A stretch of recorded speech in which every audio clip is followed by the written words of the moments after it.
Welcome to Sweet Life Beat Life. We hope this video helps. In this video, I will explain how to make yogurt with milk easy guide.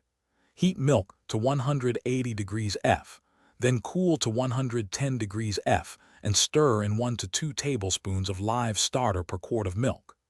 Keep the mixture at a steady warm temperature for 6 to 12 hours to ferment, checking for preferred tartness and thickness. Finish by chilling the yogurt to set the texture and enjoy plain or flavored with fruit.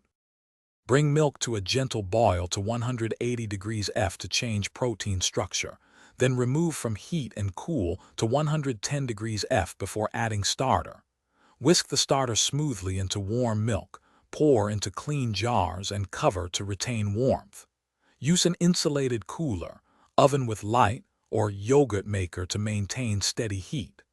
After incubation, refrigerate to stop fermentation, and enjoy homemade yogurt tailored to your taste and thickness.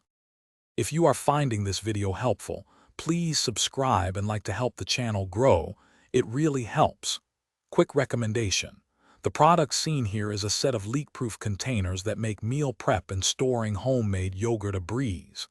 They save messes and keep portions neat, a handy tool for batch yogurt makers. Check the description for the link and other deals. Now let's get back to the video.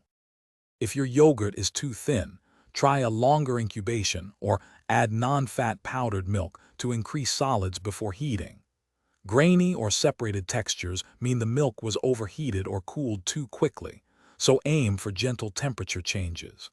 Weak fermentation can result from inactive starter cultures. Use a fresh, active starter or a few tablespoons of plain store yogurt with live cultures.